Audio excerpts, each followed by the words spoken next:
It's a Podcast Movement Evolutions recap episode. And that's what we're talking about in this week's episode of Sounds Profitable Ad Tech Applied with me, Bryan Barletta. And me, Arielle Nissenblatt. Thanks to this month's sponsor, Claritas. As a third-party provider, Claritas' white glove service offers the science and proven methodology for accurate, transparent, and scalable podcast campaign measurement. Find out more at claritas.com. Special thanks to our sponsors for making Sounds Profitable possible. Check them out by going to soundsprofitable.com and clicking on their logos in any of the articles. Bryan, we're back. It's been a while since we have recorded an episode. How have you been? I'm good. I learned something. You can sit so long that your shoulders hurt. And I'm experiencing that right now. Yeah. Oh, very That's good. been fun.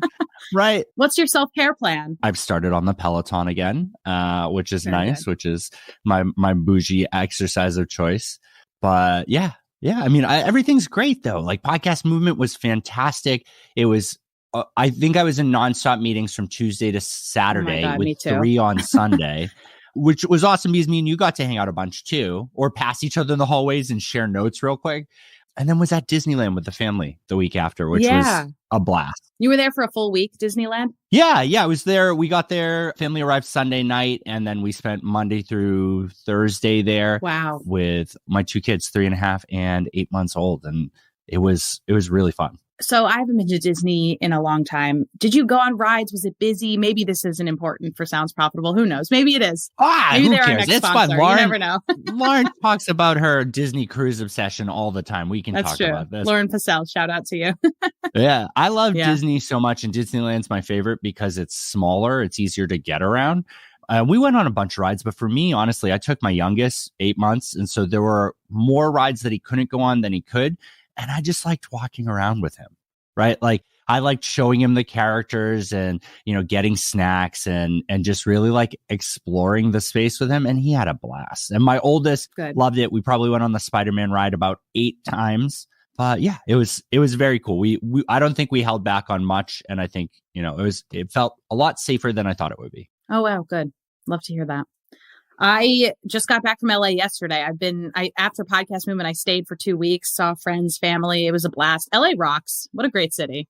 I think it's got a lot of cool aspects to it, but I don't think I could live there. More power to everybody who can. But there are so many cool people there. I think that Podcast Movement being held in LA was really interesting. I wonder what a Podcast Movement in New York would be like outside of no room to like interact and socialize. Or tiny hotel rooms. Right. Yeah, that would bum me out a little bit. But I think that by being in LA, there were just so many people there that wouldn't come to like the Dallas one or might not come to Vegas next year. And it was really cool. There were just a bunch of people who just stopped by the lobby to say hi even. Yeah, I thought it was a great time.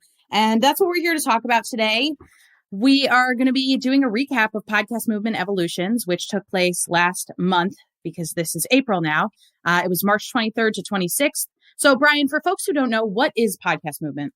It is, I think, the biggest podcast convention with 2 events, Podcast Movement Evolutions in March and Podcast Movement, the proper one, in August. Yeah, it's the biggest podcast convention, and it's the one that I think the industry has really tied itself the most to on the business side, like relevant to the Sounds Profitable listener with the Evolutions event. And hopefully in August, there'll be an industry track as well, because I think there's a lot of desire for that. I think there's a lot of room for a true traditional industry event, but creators of all sizes can find benefit of there. I mean, half the panels that you spoke on or people that we both know were up there giving advice that helps anyone from NPR to, Joe Podcaster. That's good. I like that. It was a killer experience. Right. We used to say Joe Rogan to Joe Podcaster, but we don't want to say his name anymore.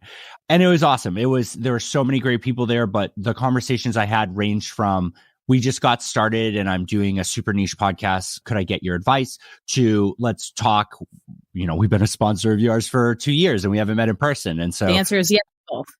Yeah. I think Podcast Movement covers all levels of podcaster, and I don't think it makes anyone feel left out. And it's really exciting. I haven't been to any other specific podcast conferences, but I've seen their lineup of presentations and I've talked to sponsors that are going.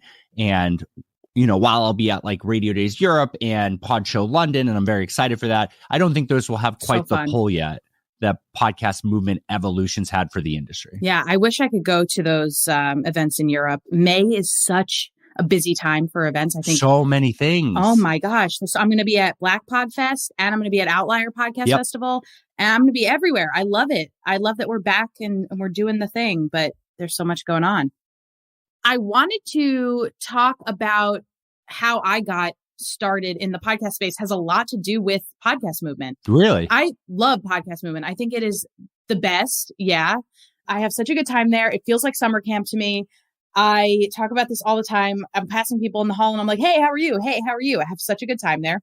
In 2017, I had just started Earbuds, and I emailed Dan and Jared because I found out that there was going to be this event in Anaheim, and I was living in LA at the time.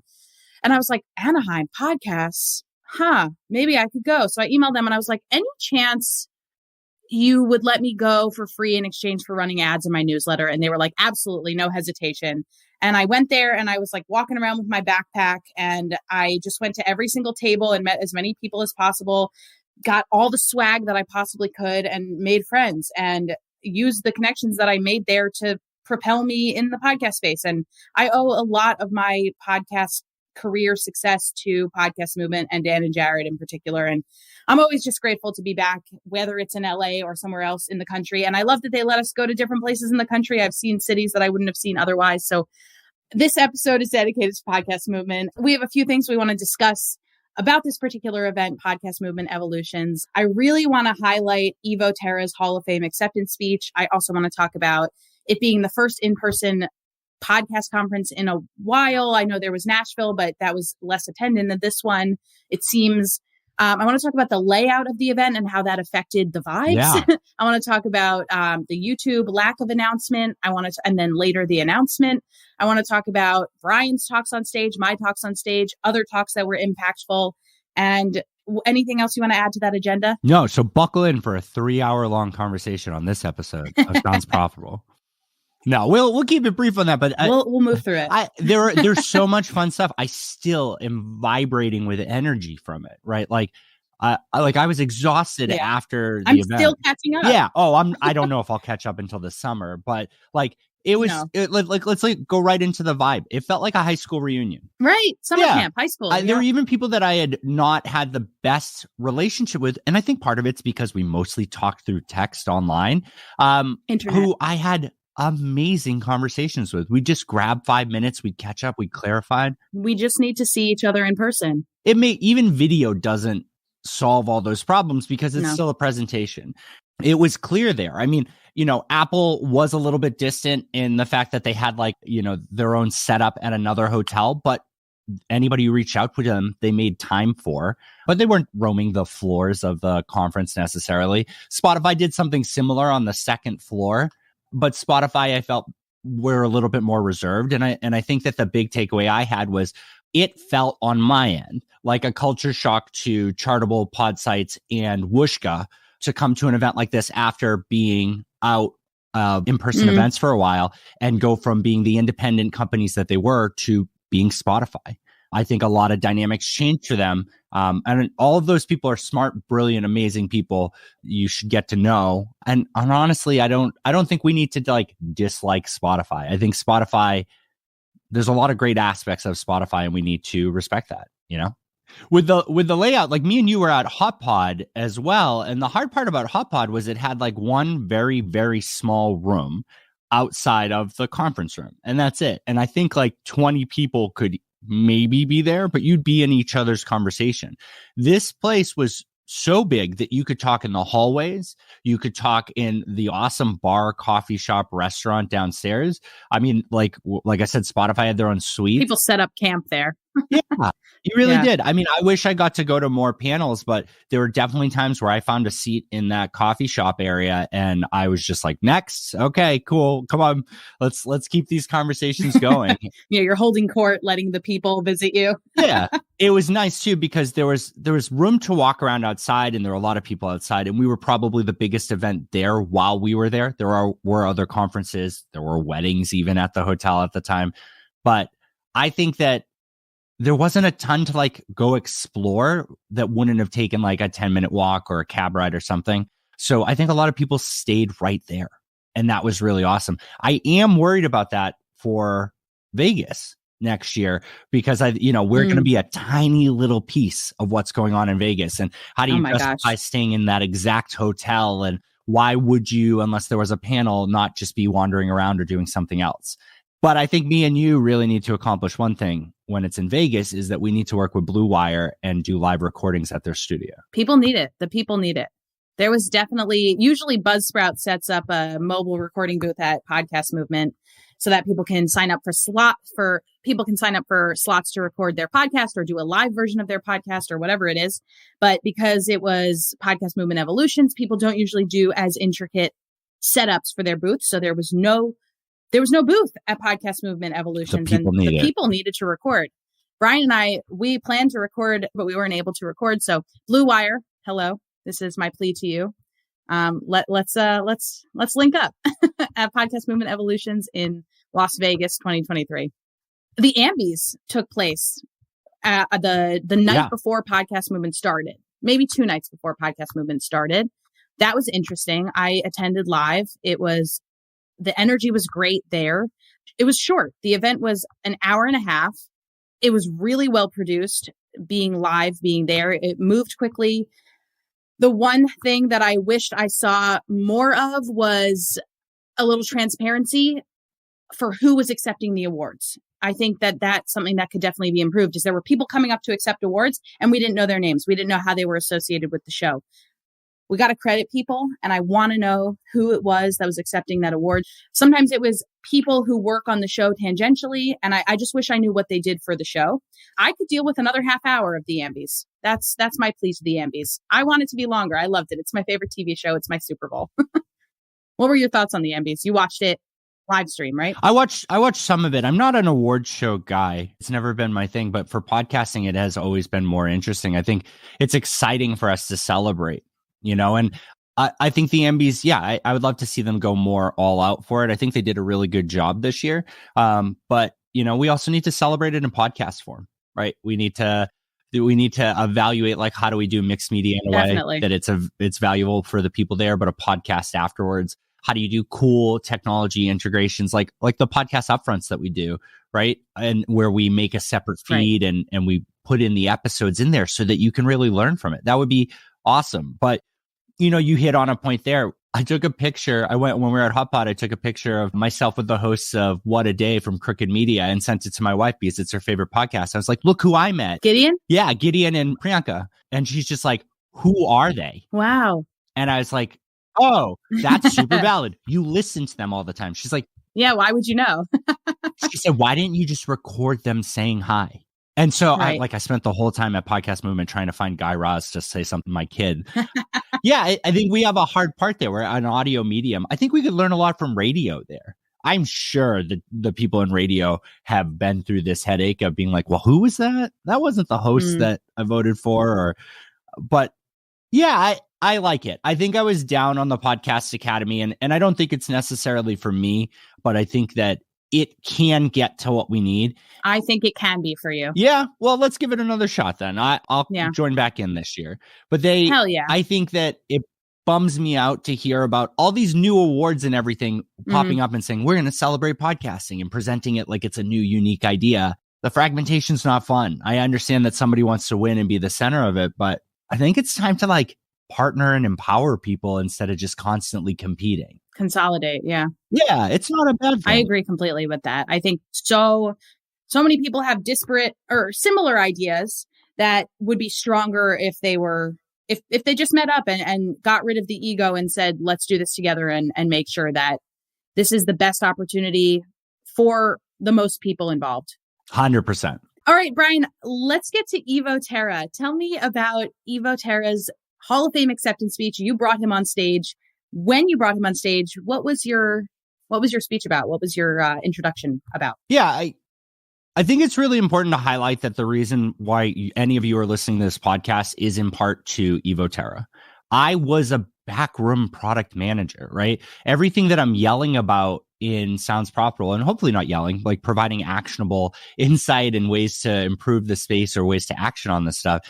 that was all like on deaf ears. I was saying that internally at companies that didn't find the financial value in backing that it was too disruptive, that it wasn't easy for multiple companies to rally around because I was at one specific company and I didn't really know many people.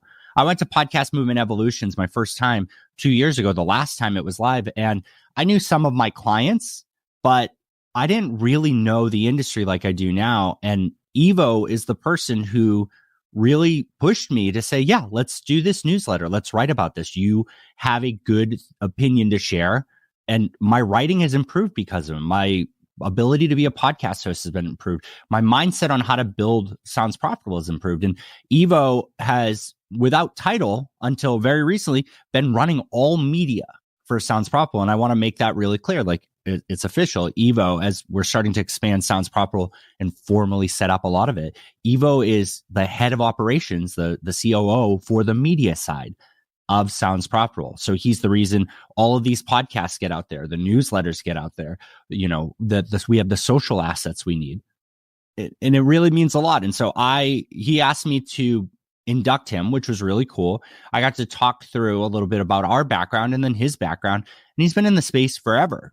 And I only got to catch about half of the acceptance speeches, but it was amazing because Evo had 7 minutes to talk. I think he talked for 10, which is very Evo.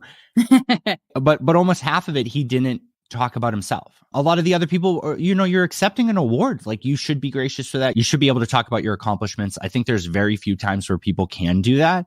But Evo used so much of that time to really talk about the space. And I'd love to hear your thoughts on it. Yeah, I always think Evo is incredibly well-spoken. If you listen to his podcast, it's just an incredible lesson in how to train your voice for the audio medium. He even says his name in a fun way. He says, I'm Evo Terra. Do you know what I mean? Yeah. He's just an incredible orator. He's great. And so that translated really well to the stage. I listened to his episode of Podcast Pontifications where he played the acceptance speech from the Libsyn YouTube channel. I was not able to catch it live, but I really appreciated that he dedicated his time to, first of all, yes, giving us context about his history. He referenced Podcasting for Dummies that he wrote many moons ago.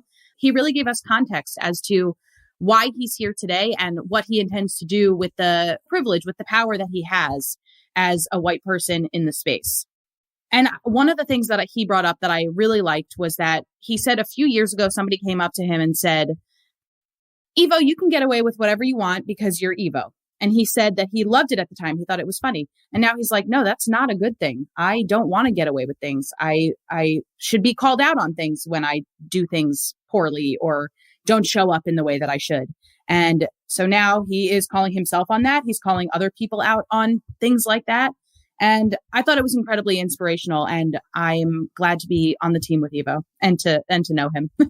Same with me. And it really embodies a lot of the goals that we have with Sounds Profitable going forward. I mean, I think that Evo has a long history of being the front man of a lot of the things that he's done. And so for him to come into this and kind of be the backbone of it has been amazing. And it's really taught me and given me confidence to step back. I mean, look at the original logos and everything. Sounds Profitable with Bryan Barletta. I think as we grow, it doesn't need to be Bryan Barletta. Like, I'm excited to continue being a part of all these things. I'm not going to withdraw or anything like that. But as we grow, I don't need to be the face of everything. And I think we have a real opportunity to highlight amazing people in the space that are in back rooms, that aren't being talked about in the general space because they're specifically at one company, or they have really strong opinions that might not resonate with everybody, but should resonate with the Sounds Profitable audience. And I've learned so much from him, and I'm really excited that he spent so much time in his acceptance speech talking about that, because it really reinforces like why we work together and what we're planning to grow. And we have some amazing announcements coming later this summer that really push that, because I think that as Sounds Profitable grows, there are awesome opportunities for us, like the download, right?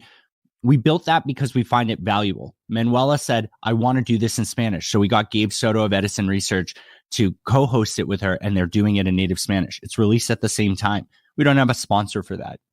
We're going to at some point. I'm very excited about that. But things like that need to happen. And the right way to do it is do it because it needs to happen. Figure out how to make it sustainable later. And I think that's a big mission of Sounds Profitable. As it grows, me and Evo will be less and less of faces of it. And that's exciting. Completely agree. Let's talk about YouTube. At Podcast Movement, there was a session with the new head of podcasts at YouTube, Kai Chuck. You know, the room was packed because in theory, there was going to be an announcement. We've been hearing for a long time that YouTube can be a great place for podcasters to grow. And we wanted that to kind of be solidified with some sort of announcement from YouTube, from Kai Chuck. At this event, standing room only, nothing was said. Were you there, Bryan? Were you at this event? No, but I saw all the pictures. I was in another meeting and it was nuts. Yeah, there's a lot of people there. And I needed the information of what was happening in YouTube because later that day I was presenting an introduction about YouTube. So it made it really easy that there was pretty much nothing, right? Yeah. Like what was the announcement from your point of view? Well, there was not really an announcement there. They said there's going to be something coming. I walked into the room, but was wearing a white shirt and was holding coffee. And there were people very close to me. And I was like, I cannot be here because I'm presenting later and I cannot have a coffee stain on my shirt. So I left. And then I was asking people, I was like, okay, what did I miss? What was said? And they were like, not much. And I was like, great. Love that. But then a few days later, James Cridland reports via Pod News that there are going to be some changes coming from YouTube for podcasters, such as potential ingestion of the RSS feed via YouTube. And youtube.com/podcast is going to be a thing. And I think that's really all we've got for now. But there's a lot of pontificating as to what these things mean for podcasters. And a lot of people are thinking about, do I need to have a YouTube strategy? Is it going to be clips for me? Or is my entire episode going to go up on YouTube? Do I have to prioritize my video production now? So lots of questions are being thrown out there. And one resource that I will point people to is rephonic.com. They have a great blog, very data driven. They put out a blog post on YouTube and what it means for podcasts. So we're going to put that in the show notes and definitely recommend checking that out. Yeah, the YouTube thing is very interesting. And I think that the most powerful part of it is that YouTube is trying to convince all of us appropriately that podcasters is a subset of content creators. I think we get so focused on that word, and that word's so powerful that people on YouTube will call a YouTube only chat show between one or more people, or two or more people rather, a podcast, because podcasting has such a cool draw to it. But this is an opportunity to explore video. I think YouTube, from what I've read that James has released, is really coming at it as a way that podcasters can still centrally own and distribute like their content on a hosting platform, and everything will be additive. I think they'll give you plenty of reasons to log directly into YouTube. I hope that they provide enough information with user agents and firing of downloads and other metrics that in your hosting platform, you go from seeing YouTube not listed there to it being 25%. I think that that's really powerful. So I encourage everyone who can explore other mediums, video, social media, everything else, to do that, because podcasting is one piece of it. And we tend to think of it too narrowly, but the people who are winning, podcasting is more than just, for them, it's more than just one piece, right? Rooster Teeth has a great video aspect to it. They have a great streaming aspect to it. Mailing lists are very popular on all of this, right? If the only thing you're doing in podcasting is putting out a audio only RSS feed, I think that eventually you will find it hard to compete and grow.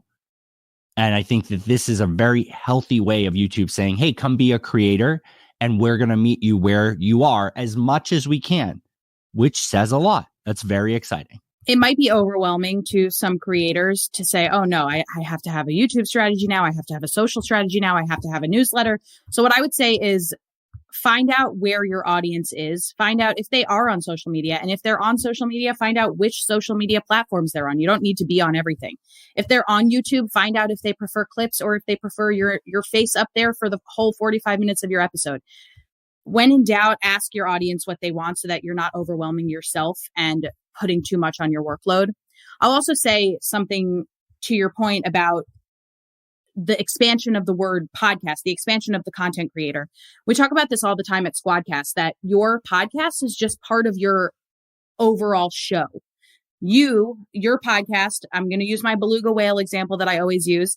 You're a podcaster, you talk about beluga whales, but you are also now an authority on beluga whales, right? So you're going to want to be in other places so that wherever a potential consumer of your content is, they can find you, and that can be the lead in to their experience with you as the expert or the authority on beluga whales, right? So if they come to you from social media, your social media should stand out in a way that pulls them into you and then eventually funnels them to your podcast if that's your main source that you want to point them to.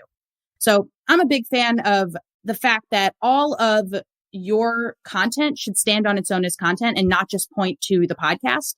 But that should be your call to action at the end. Hey, if you want to learn more, we have a podcast available, and that's where we really go in depth on this. I agree. And I think that it sounds overwhelming, and it doesn't have to be for everybody. I think that we need to draw bigger lines in the sand between podcasting is a fun thing that I do, and if success happens, fantastic. And podcasting is a business. You invest in a business. Sometimes that means you have to take some time off from whatever you're doing to invest and learn a new skill. Sometimes you have to hire somebody. And there are tools out there that will make audio to video very easy. Dory Labs has one. Headliner has one. All of these great tools out there that can just immediately take it, add some images on there, get you started.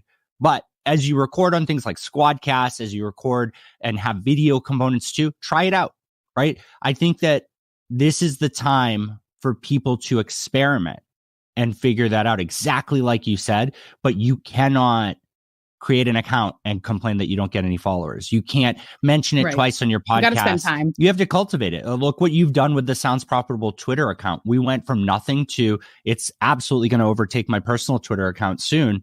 And, you're a paid contractor of Sounds Profitable because of that, right? Like, because we knew we needed to get this going. And that's really important, right? You have to invest in it. And then when you do, you see growth. Let me ask you a question on this, because you challenged me one time. You said, I think that the content in Sounds Profitable or the download could be valuable in TikTok. And I said, my wife will leave me if I start downloading TikTok. And it's true. I'm addicted to my phone as it is. I do not need another reason to look at it. So you explored it. But we don't have a TikTok channel. So is it safe to say that your experiment proved that it wasn't worth us going there? I would say not quite. Okay. I would say I didn't put in as much as we need in order to make that ultimate decision.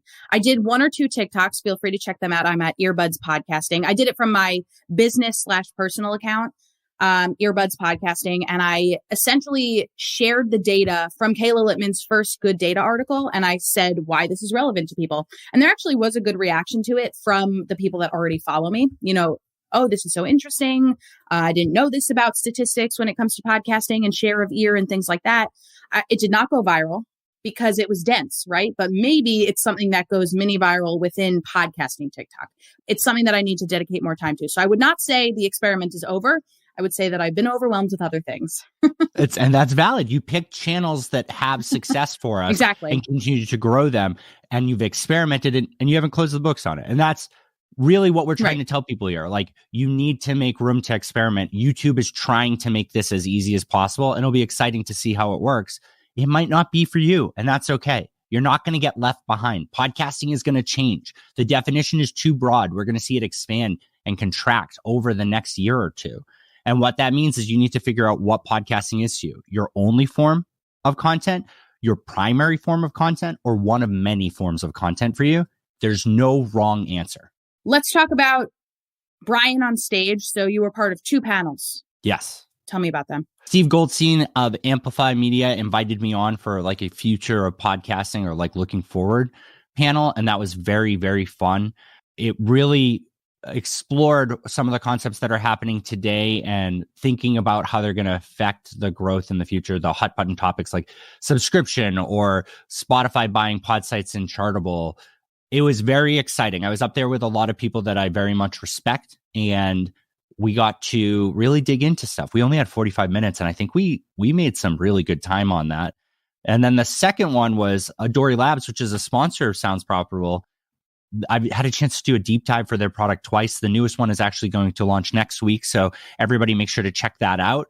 Ian did an awesome job editing it, and very proud of it, and the Dory Labs team loves it. And I got to kind of set up their presentation because they're talking about a tool that takes your RSS feed and immediately puts that podcast into a YouTubeable format, right? Easily to add images and chapters and all of these things and export it immediately to your YouTube account. And it was really exciting to be able to go up there and just talk a little bit about why YouTube is exciting to me and pass the mic and, experience a really good presentation on a specific product. And what about you? You were up on stage for your presentation, right? What was the topic and how was the room? Oh yeah. Great question. How was the room? Wow. It was great. I spoke about social media and what not to do. And the room was packed. I was honored and nervous. And I talked about being sweaty on stage, and hopefully that endeared me to my crowd a little bit, but it was really great. I love speaking. So please bring me to your conferences to speak about whatever. I am very down, and I try to be as dynamic as possible to really give people takeaways. And I think it was successful. People came up to me afterwards and said that they learned a lot. And of course, I use my beluga whale example. And if you want the slides from it, I'm very happy to share what not to do on social media to grow your show. And then, of course, I had a slide for what actually to do on social media to grow your show, to end it on a positive. So it was really fun. And I look forward to future speaking opportunities at Podcast Movement and beyond. I'm so impressed that you're a fan of being up there solo. I basically turned down everything where it's like, hey, Bryan, can you come talk to the audience yourself for 30 minutes? I don't want to do that. I mean, this podcast is this is a great example of it. Like, I love having conversation and back and forth. I don't like just me yelling out into the space, because I like to be challenged and I like to see other people's opinions and talk through ideas. Oh, I don't challenge me. Just kidding. Just kidding. But it's great. I mean, what's great about a social media panel is that I got to see everybody in the podcast space who's big on social media recap a lot of what you were presenting, right? There were some of the smartest and best people in podcast social media attending that and engaging with each other. Like, if you have a chance to go back and look at quote unquote podcast Twitter during the week of Podcast Movement, there's a lot of really cool information passed back and forth. Oh my gosh. Of additional stuff shared. And there's so many cool people there. I really recommend coming out to one of these events. Yeah. A lot of people live tweeted my talk, which was cool to find out what I said afterwards. Because I don't know about you. Sometimes when I get up on stage, I black out and then I'm like, I hope that what I said made any bit of sense. But apparently it did. I was in plays and musicals in high school and middle school, and I cannot remember them. I know I didn't mess them up, but I agree with you. I completely black out. That memory is not in my head anymore. So yeah, that's awesome. And I think that me and you should probably do a talk or a live recording at the next Podcast Movement. I think it would be fun because I think we can pull more people up. That's a good point. And I was going to say that one thing that was different for me about this podcast movement from other podcast movements is that it was the first time that people came up to me and knew me from Sound Profitable, which was awesome. They knew my name. They heard me on this podcast. They saw me on social media, and they asked me about podcast ad tech, which is new for me. So I was grateful for that. And thanks, Bryan, for bringing me into Sounds Profitable. I appreciate that. There are not many places where people get to talk about Sounds Profitable and tell me they're a fan of it. Like, I was actually on the elevator, and someone I hadn't met before at Paramount was just like, I listened to every one of your podcasts. And it started off like my Thursday morning, and I was just like over the moon, because this is a passion project, right? This is something that I think is really valuable to the space, but that doesn't always mean that everybody thinks it's valuable, right? We don't have the biggest impact, but I think we get the right people with this content. So it's awesome to hear that feedback. A very muscular, very sweaty man on Friday morning ran by in the lobby and looked at me and said, I'm listening to you right now. And if you're listening to this, please. Oh, he was on a run. Yeah. He was on a run. He wasn't just a sweaty man. No. But if you're listening to this, message me, because I don't remember who you were and I'd love to talk more. But I think it's great. And just so you know, there were just as many people who said, do you know, Arielle, you two should really meet. And I was like, well, funny thing, we do a podcast together. So that's hilarious. I think me and you had a really great opportunity to interact with people that we needed to have some FaceTime with. And I saw you do the same thing that I did.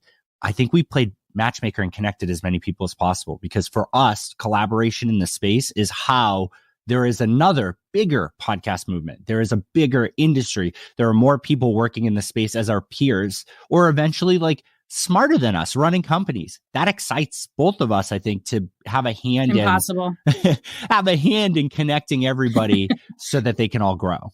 Yeah, absolutely. Well, that is our Podcast Movement Evolutions 2022 wrap up. Of course, there are stories that we did not get to. Of course, there are pieces from this event that we could not possibly have touched on because it would go on forever. But I think overall, great experience for me. Great experience for you. Yeah, absolutely. And if you had a presentation at Podcast Movement or part of a panel and you want to expand on it as a guest article with Sounds Profitable, I absolutely want to talk to people who are really proud of what they put together and see what we can come up with. So let's collaborate, respond to us, shoot us a message on Twitter or email or however you'd like to get in touch with us, because I think that there was some amazing content there and there was just too much opportunity to catch up with people to see everything. So, let's highlight what we can. Yeah, get in touch. We want to hear from you. Please reach out if you have any questions or comments. We're on Twitter at SoundsProfNews, at Brian Barletta, or at Ari This and That. And if you want to send us an email, that's podcast@soundsprofitable.com. This show is recorded with SquadCast, the best place to record studio quality video and audio for content creators. I use SquadCast for all of my podcast recordings and my product deep dives, and it is by far my favorite product in my entire podcast solution. Please check out SquadCast at squadcast.fm for a free 7-day trial and let me know what you think. Do you want more from Sounds Profitable? We have a few more podcasts that you can check out. First, we've got Sounds Profitable, the narrated articles. And then we also have The Download, our podcast about the business of podcasting. And of course, both of those are available en Espanol. Find links to them in the episode description. Thank you to Evo Terra and Ian Powell for their help on this episode.